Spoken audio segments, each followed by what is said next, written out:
Hello students, welcome to all of you in the Knowledgeist. Basically I think आप सभी लोग aware होंगे कि आरआरबी स्केल 2 स्केल 3 का एग्जाम आपका सितंबर के मंथ में होने वाला है। तो नॉलेजिस्ट आपके लिए क्यूज की फॉर्म में एक सेशन सीरीज चला रहा है। तो आज ये हमारा जो बैंकिंग एंड फाइनेंशियल अवेयरनेस का क्यूज नंबर 2 होगा।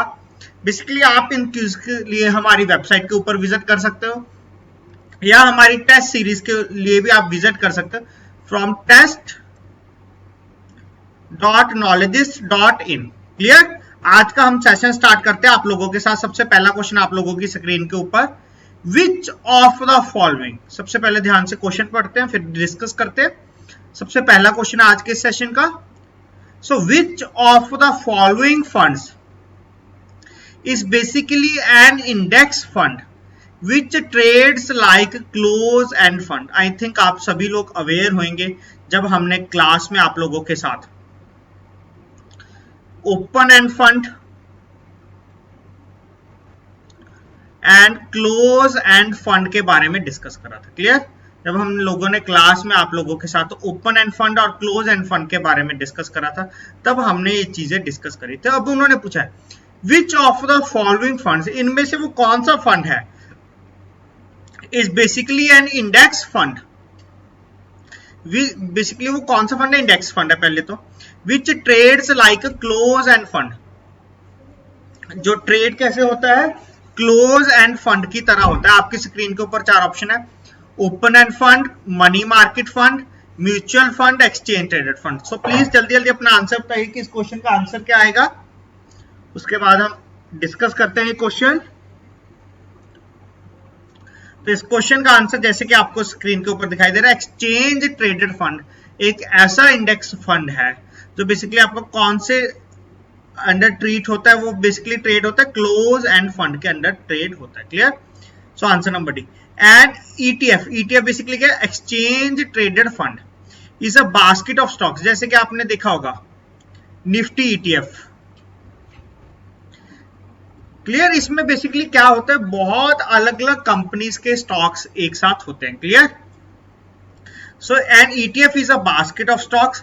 It looks like a composition of an index including many stocks like S&P, CNX Nifty or BSE Sensex. The ETF's traded value is based on the net value of the underlying stocks that it represents. Clear? देखो जो लोग आप में से कोई trading वगैरह करते हैं या शेयर्स वगैरह खरीदते हैं, तो उन लोगों को आइडिया होगा ETF के बारे में ज्यादातर कि जो ETF है बेसिकली बहुत ही रेयरली आपके लॉस में जाते हैं, आपको हमेशा प्रॉफिट ही देकर जाता है, क्योंकि इसमें एक आधी कंपनी का नहीं, आपका 30 to 40 कंपनीज के मिलाकर इसमें शेयर्स होते हैं। क्लियर। तो बेसिकली अगर किसी का डाउन जाता है तो काफियों का अप भी जाएगा। क्लियर। तो ओवरऑल आपको इसमें बेनिफिट ही होता है। तो इसका आंसर आ जाएगा option number D. Now move to the next question, question number 2। Which of the following are characteristics of a mortgage loan? So which of the following are the characteristics of a mortgage loan? देखो जो mortgage loan होता है, ये सबसे पहले आप लोगों को पता होना चाहिए, ये इमूवेबल प्रॉपर्टी का होता है। क्लियर। जो आपका मॉर्टगेज लोन होता है ये इमूवेबल प्रॉपर्टी के ऊपर होता है। जैसे कि आपका हाइपोथिकेशन या प्लेजर मूवेबल के ऊपर होता है, सबसे पहले जो आपका मॉर्टगेज है वो इमूवेबल प्रॉपर्टी के ऊपर होता है। देखो इमूवेबल प्रॉपर्टी और ये लॉन्ग टर्म भी होता है। So it is secured against immovable और फिक्स्ड प्रॉपर्टी। सबसे पहला पॉइंट तो ये सही है। Second is it is a long term in nature. देखो सेकंड पॉइंट भी सही है, लॉन्ग टर्म भी होता है नेचर में। It is repaid in small monthly instalments along with interest. ये भी बिल्कुल सही है। देखो आपको रीपे करना होता है छोटी छोटी मंथली इंस्टॉलमेंट्स में अलॉन्ग विद इंटरेस्ट। सबसे पहले जैसे कि आपका 7 ईयर का हो गया, तो सबसे पहले शुरू के सालों में आपका इंटरेस्ट ज्यादा होगा, प्रिंसिपल कम होगा, धीरे धीरे आपका प्रिंसिपल बढ़ता जाएगा, इंटरेस्ट आपका कम होता जाएगा। Next is all of the above. देखो यहाँ पर तीनों ऑप्शन सही आ रहे हैं, तो ऑप्शन नंबर डी इसका आंसर बन जाएगा, जैसे कि आपको हमने दिखा भी दिया। Option number D, a loan secured by real property such as building और land is called a mortgage loan. Housing finance also is provided in the same manner as mortgage lending. A housing loan has the characteristics of a mortgage loan. जैसे कि आप लोग काफी ज्यादा banks में सभी लोग ही काम करते हो, तो जो आप हाउसिंग लोन देते हो ये भी क्या एक मॉर्टगेज ही है। क्योंकि घर एक जगह से दूसरी जगह तो हिल नहीं सकता, तो ये भी आपका मॉर्टगेज लोन हो जाएगा। तो आपको पता है जो हाउसिंग लोन होता है उसका जो टाइम पीरियड होता है 20-25 साल, क्लियर, बहुत ज्यादा लंबा टाइम पीरियड होता है। तो next question, question number 3,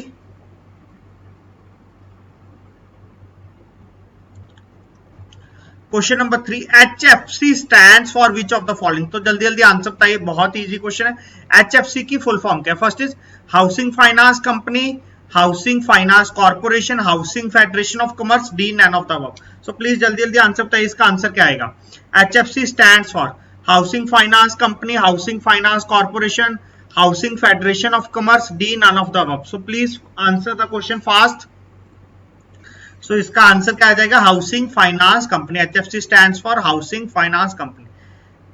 housing finance is provided by banks for which refinance is availed from the national housing bank. देखो NHB क्या है?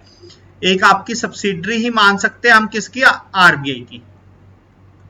सो housing finance is provided by banks for which refinance is availed from national housing bank. Clear? Question number 4, so what is the time period for short term corporate loan? देखो question थोड़ा सा आपके लिए मुश्किल भी बन सकता है। तो उन्होंने क्या पूछा? What is the time period for short term corporate loan? First option है 1 ईयर, सेकंड ऑप्शन है 18 मंथ, थर्ड ऑप्शन है both A and B, D option है none of this, none of the above या none of this. So please answer बताइए, क्या आएगा answer? जल्दी जल्दी आंसर बताइए। सो इसका आंसर आ जाएगा, बेसिकली जो शॉर्ट टर्म लोन होता है आपको 12 महीने का भी हो सकता है, 18 महीनों का भी हो सकता है। क्लियर? अप टू 18 मंथ्स तक का होता है। A short term loan usually offered to firms that do not qualify for a line of credit. It generally runs less than a year, though it can also refer to a loan up to 18 months or so on. देखो ये basically short term loan, देखो नाम से आपको पता चल रहा है कि कम टाइम का होता है। ये आपका काफी ज्यादा बार तो आपका 1 साल से कम का ही होता है। और जो शॉर्ट टर्म लोन है मैक्सिमम आपका कितने टाइम तक जा सकता है? 18 मंथ तक जा सकता है।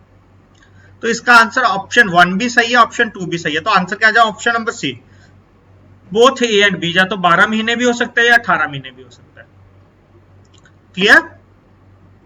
किसी को कोई डाउट है प्लीज अपना डाउट पूछ सकते हैं।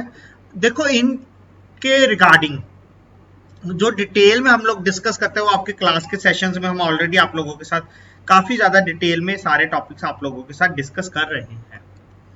Next question, question number 5 on your screen now. देखो यहां पर पिछले क्वेश्चन में मैंने पूछा था आपका शॉर्ट टर्म कॉर्पोरेट लोन कितने टाइम का होता है, और यहां पर हमारा पूछा what is the time period for a long term corporate loan. जो आपका लॉन्ग टर्म कॉर्पोरेट लोन होता है उसका टाइम पीरियड कितना रहेगा? फर्स्ट ऑप्शन है 3 to 15 ईयर्स, सेकंड ऑप्शन है 3 to 23 ईयर्स, थर्ड ऑप्शन है 3 to 25 years, D no time limit. देखो ऐसा तो नहीं है कि अगर नो टाइम लिमिट हो जाएगा तो कोई भरेगा ही नहीं, किसकी तो यार कोई टाइम लिमिट ही नहीं होती। क्लियर? प्लीज जल्दी जल्दी अपना आंसर बताइए। देखो जो लॉन्ग टर्म लोन होता है, long term corporate loan, so a long term loan run from 3 to 25 years. Clear? ये आपको फिगर्स ये कुछ आपको याद करनी पड़ेंगी क्योंकि ये आपके एग्जाम्स में पूछी जा सकती है, पूछी गई है पहले भी बहुत बार इस तरह की figure. So a long term loan run from 3 to 25 years. It uses company assets. देखो ये क्या लेगा? कंपनी के एसेट्स लेगा एज अ कोलैटरल, सिक्योरिटी की फॉर्म में, एंड रिक्वायर्स मंथली और क्वार्टरली पेमेंट फ्रॉम प्रॉफिट्स और कैश फ्लो।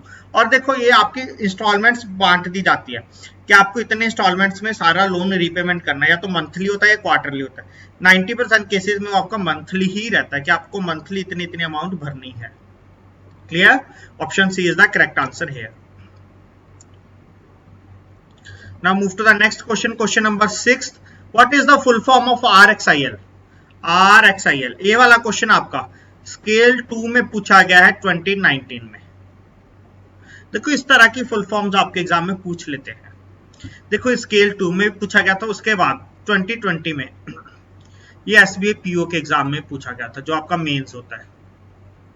देखो क्वेश्चन IBPS के द्वारा ही पूछे जाते हैं, वो सारे क्वेश्चन आपस में इधर उधर घूमते रहते हैं। तो यहाँ पर क्वेश्चन है what is the full form of RXIL।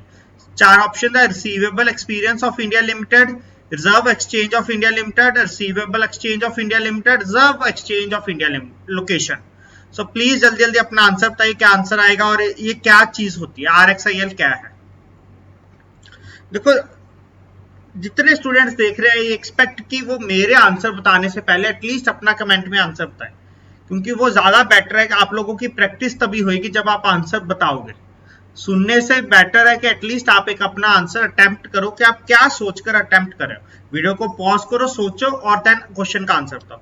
तो इसका आंसर क्या आ जाएगा आप लोगों की स्क्रीन के ऊपर, receivables exchange of India limited. Clear, the receivables exchange of India limited, a joint venture promoted by SIDBI and National Stock Exchange of India Limited। Clear, देखो ये ज्वाइंट वेंचर है किसका, सिडबी का प्लस नेशनल स्टॉक एक्सचेंज का।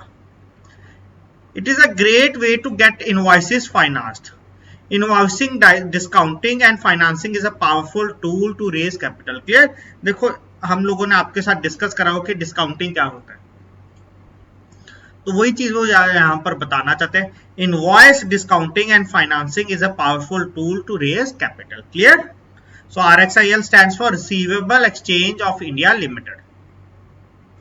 Next question, question number 7 on your screens now.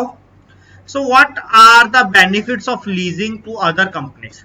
What are the benefits of leasing to other companies? दूसरे companies को rent पे, lease पे देना क्या बेनिफिट देता है? First is interest revenue, second is high residual values, third is tax incentives, fourth one is all of the above. So please tell what is the answer. What are the benefits of leasing to other companies? Interest revenue, high residual values, tax incentives, D, all of the above. So please जल्दी जल्दी answer बताइए अपना। So इसका answer देखो, interest में भी benefit होगा, high residual values भी होगा, टैक्स इंसेंटिव्स भी मिलेगा। सो इसका आंसर क्या आ जाएगा, all of the above. Clear, so lease financing has certain advantages, assured regular income, preservation of ownership benefit and of tax high profitability। Clear, एक तो रेगुलर इनकम आती रहेगी मंथली आपको रेंट की फॉर्म में,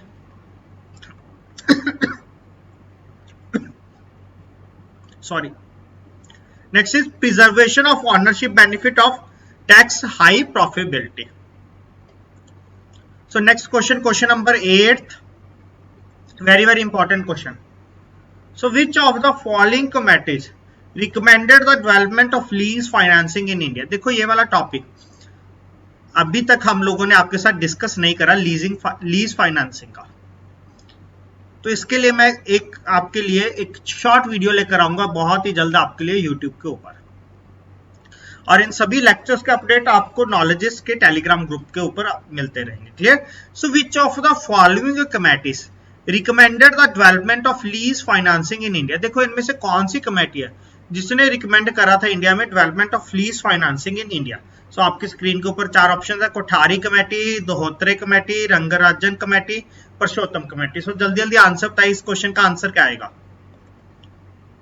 तो इसका आंसर आपका आ जाएगा Dohotre committee. Clear, so the significant phase in the development of India leasing was the Dohotre committee recommendation based on which the RBI formed guidelines on commercial bank funding to lease companies। Clear, leasing companies। Clear, basically किस committee की recommendation थी? दोहोत्रे committee. ये question directly आपसे पूछा जा सकता है। Even RRB के लिए इस तरह के क्वेश्चन बहुत ही ज्यादा इंपॉर्टेंट रहते हैं। देखो आपके एग्जाम में 40 क्वेश्चन आने हैं, तो अगर आप एक कॉन्टिन्यूसली हमारी ये सीरीज देखते रहोगे तो I will give you guarantee that 35 plus question आपको यहीं से मिल जाएंगे। इसके साथ मिलते जुलते क्वेश्चन भी मिल जाएंगे, काफी ज्यादा क्वेश्चन। जैसे कि आप लोगों ने देखा होगा कि जो बैंक ऑफ महाराष्ट्र का स्केल 1 का एग्जाम हुआ है उसमें out of 90 questions 80 questions out of 90 80 questions आपके नॉलेजिस्ट के कंटेंट से आपको मिल चुके हैं। और कुछ स्टूडेंट्स का तो सर ये भी रिव्यू था यहाँ पर कि सर ऑप्शंस भी सेम आई, जो हमने यहाँ पर ऑप्शन डिस्कस करी वही आपको ऑप्शंस एग्जाम में मिली। तो बहुत ही जल्द हम आपके साथ आपका बैंक ऑफ महाराष्ट्र का रिजल्ट शेयर करने वाले, बहुत ही जल्द डिक्लेयर हो जाएगा, फिर हम आप लोगों के साथ शेयर करेंगे वो भी। Next question, which section of the RBI act states that the RBI has the exclusive right to issue currency notes in India? देखो ये तो आप लोगों को पता होगा कि जो इंडिया में करेंसी नोट्स है वो कौन इशू करता है? आपका रिजर्व बैंक ऑफ इंडिया करता है। जैसे क्वाइंस वगैरह है वो आपके फाइनेंस मिनिस्ट्री के द्वारा करे जाते हैं, गवर्नमेंट ऑफ इंडिया के द्वारा करे जाते हैं, बट जो करेंसी नोट्स हैं जो पेपर वाली करेंसी है वो सारी की सारी किसके द्वारा करी जाती है, आरबीआई के द्वारा, एक्सेप्ट ₹1, वो आपका फाइनेंस मिनिस्ट्री के द्वारा करी जाती है। तो यहां पर आप लोगों के लिए क्वेश्चन आता है कि वो कौन से सेक्शन में मेंशन है, किसके, आरबीआई एक्ट 1934 के। सबसे पहला लेक्चर हमने इसी के बारे में डिस्कस करा था, आरबीआई एक्ट के ऊपर। तो 4 ऑप्शन आ जाते हैं, section 17, section 16, section 21, section 22। So please जल्दी जल्दी आंसर बताइए क्या आएगा। सो बेसिकली आपका सेक्शन 22 के अंडर क्या आता है, section 22 of the RBI act states that only the Reserve Bank of India has the exclusive right to issue currency notes in India. Clear? Section 22 of the RBI Act states that only the Reserve Bank of India has exclusive rights to issue currency notes in India. Clear? सिर्फ Reserve Bank of India के पास ये अधिकार है currency notes को issue करने का। अगर government के द्वारा कभी भी डिमोनेटाइजेशन अनाउंस होते हैं तो सारा का सारा कैश तब भी किसके पास जाता है, सारा का सारा कैश तब भी आपका रिजर्व बैंक ऑफ इंडिया के पास ही जाता है। Clear? Next question, easy question, when did the banking regulation act come into effect. देखो बैंकिंग रेगुलेशन एक्ट आपका बीआर एक्ट 1949 के नाम से जाना जाता है। क्लियर? तो कौन से दिन लागू करा गया, 16 मार्च 1949, 10 मार्च 1949, 12 मार्च 1950, 6 मार्च 1950। देखो इस तरह का स्टैटिक क्वेश्चन एग्जाम में एक्सपेक्टेड कर सकते हैं, हम एक्सपेक्ट कर सकते हैं। तो इसका आंसर क्या आएगा, सो ऑप्शन नंबर 1 इज आंसर 16 मार्च 1949। जैसे कि आपका जो आरबीआई एक्ट था वो कब लागू करा गया था, 1934 में था। तो आप लोगों ने ये भी बताना कि when did the banking regulation act came into effect, sorry when did the RBI act came into effect. तो जो आपका बैंकिंग रेगुलेशन एक्ट था, banking regulation act 1949 was amended on 10th March 1949 and came into effect on 16th March 1949। So this act regulated all banking firms in India. Clear? देखो बच्चे इस दिन तो act amend करा गया था, सॉरी इनेक्ट करा गया था, और इस दिन आपका लागू करा गया था, इफेक्ट लागू करा गया था। Clear? So option number A is the answer here. So आज की इस क्लास में हम आप लोगों के साथ जो क्विज टू था इसमें आप लोगों के साथ 11 से लेकर 20 क्वेश्चन हम मानकर चल सकते हैं कि पहले सेशन में 10 क्वेश्चन डिस्कस कर रहे थे, आज के सेशन में 10 क्वेश्चन डिस्कस। तो टोटल हम लोगों ने आपके साथ अभी तक 20 क्वेश्चन डिस्कस कर लिए। ऑन डेली बेसिस आपको इस तरह का क्यूज सेशन मिलता रहेगा। तो मैं आप लोगों से रिक्वेस्ट करता हूं कॉन्टिन्यूसली आप क्यूज सेशन देखते रहिए। अगर आपको कोई डाउट है, कोई क्वेरी है, कोई आपका सुजेशन है तो आप प्लीज कमेंट सेक्शन में वो दे सकते हैं। तो सभी लेक्चर्स के अपडेट के लिए प्लीज सबसे पहले सब्सक्राइब करें नॉलेजिस्ट का यूट्यूब चैनल को, और देन हमारे सभी कोर्सेज के अपडेट्स के लिए और सभी वीडियोस के अपडेट्स के लिए आप हमारी वेबसाइट विजिट कर सकते हैं knowledgeist.in। और सभी लेक्चर्स कब कब अपलोड हो रहे हैं उसके लिए आप हमारे टेलीग्राम ग्रुप को ज्वाइन कर सकते हैं knowledgeist, और आप हमारे फेसबुक ग्रुप पेज को भी लाइक कर सकते हैं knowledgeist। Clear? So thanks to all of you for watching this session. Will meet you in the next session with the new video. So thanks to all of you and good night.